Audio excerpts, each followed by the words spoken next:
Voltando então para mais um momento do nosso grupo de estudos, continuando a nossa reflexão em torno aqui dos objetivos do planejamento escolar, compreender realmente quais são esses objetivos. Hoje a gente está estudando um trecho do capítulo 8 do livro do Libânio.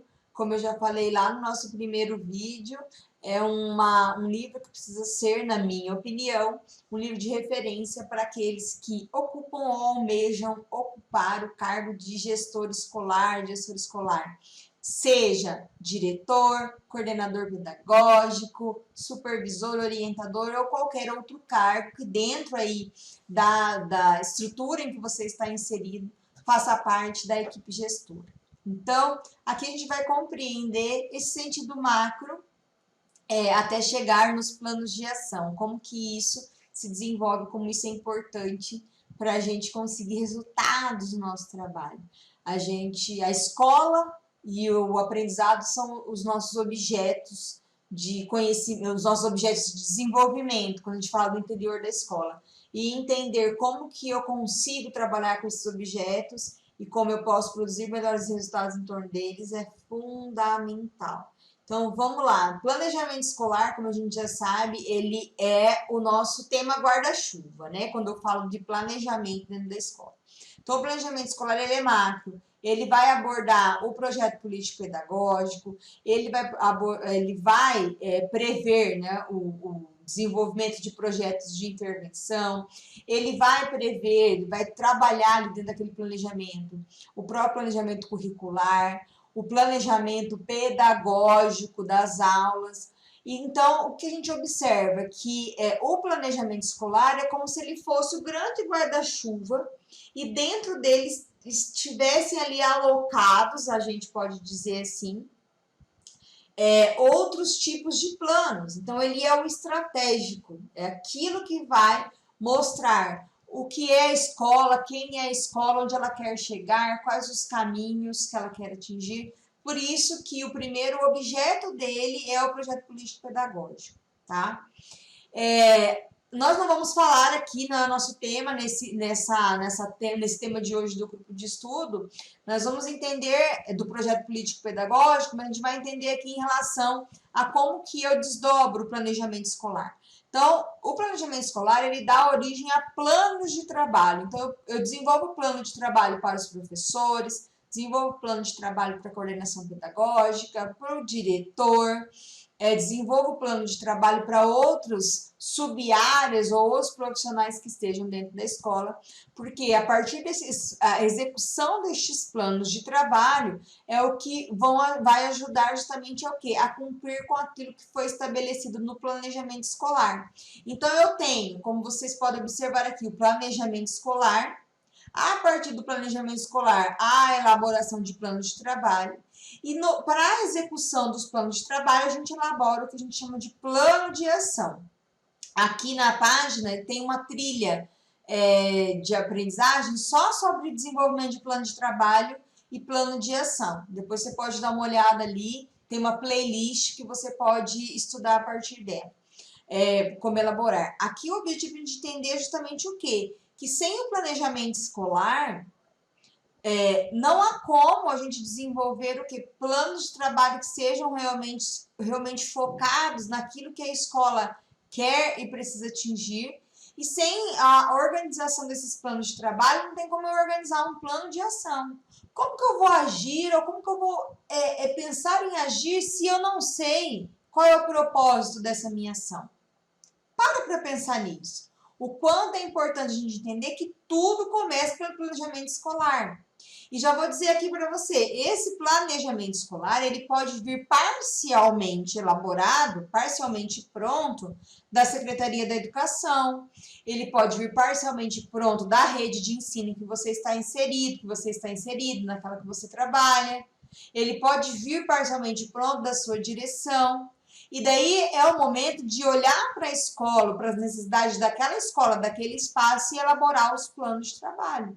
Então, o planejamento escolar ele pode vir parcialmente elaborado, desde que ele esteja aberto àquela parte que vai tratar em específico aquele espaço em que o gestor está atuando, para atuar junto com seus professores e demais profissionais da escola. Então, compreender que esses 3 elementos, como que eles estão ligados e refletir sobre eles, vai justamente ajudar no quê? Em colocar em prática ações que sejam efetivas e que contribuam para que a escola cumpra com o seu papel de formar, de ensinar, de desenvolver, de estimular o aprendizado. Isso é muito importante para a gente compreender aqui. Vamos lá. Em resumo, o que a gente entende, então, qual é a função do planejamento escolar? Ele tem por função diagnóstico e análise da realidade da escola. Então, eu tenho que olhar para este todo, eu tenho que chegar na minha escola e fazer realmente esse diagnóstico, entender esta realidade. E já quero dizer aqui que a realidade muda de um ano para o outro, tá? Pode não mudar na sua totalidade, mas elementos mudam. Por exemplo, eu não posso, vou falar da semana pedagógica, que foi algo que eu falei anteriormente. Eu não posso ficar trazendo os mesmos temas sempre na semana pedagógica. As necessidades do meu corpo docente mudam. As necessidades da equipe gestora mudam. Eu preciso desenvolver habilidades diferentes, eu preciso trazer temáticas diferentes. Como que eu sei disso? Fazendo um diagnóstico, analisando a realidade da escola, entendendo quais foram os problemas daquele ano letivo, como que eles foram tratados, para daí eu planejar ações para o ano seguinte, que ajudem a resolver aqueles problemas. Outra função, definição de objetivos e metas, compatibilizando a política e as diretrizes do sistema escolar com as intenções, expectativas e decisões da equipe da escola. Olha que legal isso que o Libânio traz para a gente. Então, eu desenvolvo metas que alinhem objetivos do sistema educacional ou da rede de ensino com os objetivos dos professores e dos demais profissionais da escola. É importante que se discuta e que se chegue nesse alinhamento de objetivos. Por quê? Porque o resultado será melhor a partir do momento em que o professor, em que os profissionais da escola compreenderem o porquê deles precisarem desenvolver aquelas ações, o porquê deles precisarem agir daquela forma ou executar aquele trabalho que ele precisa executar. Então, fazer esse alinhamento é fundamental.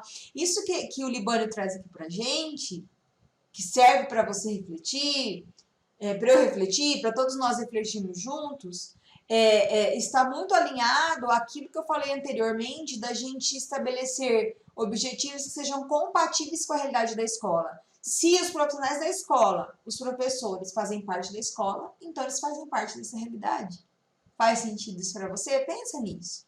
E a terceira função que o Libânio traz para a gente quando fala do planejamento é o quê? A determinação de atividades e tarefas a serem desenvolvidas. Aqui entra plano de ação. Então, planejamento é diferente de plano de ação. Planejamento é macro, plano de ação é micro. O plano de ação está dentro do planejamento escolar. O plano de ação é elaborado a partir dos elementos que foram diagnosticados, que foram levantados lá no momento que a gente estava discutindo para elaborar o planejamento. E isso é importante para a gente. Ai, Paty, isso não está acontecendo assim lá na minha escola. Vamos entrar em ação e vamos mudar esse contexto? Não sou só eu quem está falando. O Libânio, ele é referência para a gente. Ele está trazendo isso aqui para a gente. Então, pensar sobre essas 3 funções é fundamental. Daí eu te pergunto, o planejamento que hoje você tem na tua escola cumpre com essas 3 funções? Sim ou não? Cumpre ou não cumpre? Pensa nisso, porque, mais uma vez, a resposta, como que o nosso objetivo é estudar e refletir, a resposta vai dizer muito vai explicar muito o resultado que você está alcançando ou deixando de alcançar. E para fechar, é claro, aqui as reflexões, eu fecho aqui com um recorte, né, desse planejamento, desse capítulo do Libânio, que fala justamente o quê? O processo de planejamento envolve também a avaliação dos processos e resultados previstos no projeto. Nem sempre a gente vai atingir o resultado que a gente quer ou da forma que a gente quer. Então, a gente vai avaliar. Tendo em vista, veja bem, a análise crítica e profunda do trabalho realizado e a reordenação dos rumos. Então, quando eu faço planejamento, quando eu executo o planejamento, eu preciso avaliar. Avaliar para quê? Para compreender o que precisa ser ajustado, para compreender do que eu preciso para melhorar esse contexto, tá?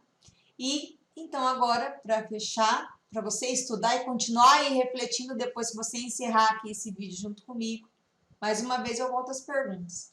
Como está o meu planejamento, ou seja, o seu planejamento? Como ele está? Planejamento escolar. O planejamento que eu tenho, reflete aí, orienta para atingir os objetivos da escola? Então, aquele planejamento que você tem lá, tá realmente voltado para os objetivos da escola? As ações previstas no planejamento são claras? O planejamento atual da escola está fundamentando a tomada de decisão? Ou esse planejamento atual ele existe só para cumprir com um requisito?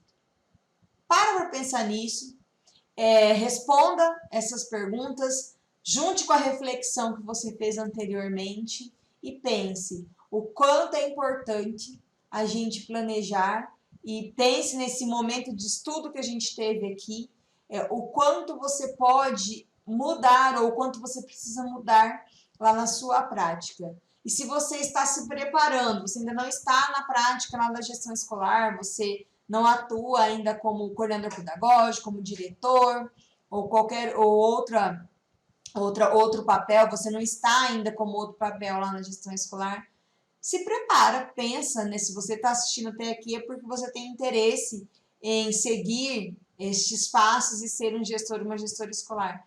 Então pense, se prepare e já faça suas anotações para quando você chegar nesse papel, quando você estiver gestor, gestora escolar, você consiga planejar da melhor maneira possível e sempre focado nos objetivos que você quer atingir e sempre considerando a realidade escolar. Tá bom? Fechamos esse nosso primeiro encontro do grupo de estudos. É um grupo de estudo aberto, né? Tá aqui pra gente. E eu já quero te convidar a ir lá no meu Instagram e contar para mim, conversar comigo sobre quais foram as suas percepções, como que você se sentiu ao final dessas aulas, né? Desses saberes que eu trouxe aqui. E, é claro, a gente vai ter mais aula ainda dentro desse formato de grupo de estudo sobre outros temas e com outros autores também, tá bom? Te espero então no próximo vídeo ou no próximo momento que a gente possa se conectar. Tchau, tchau!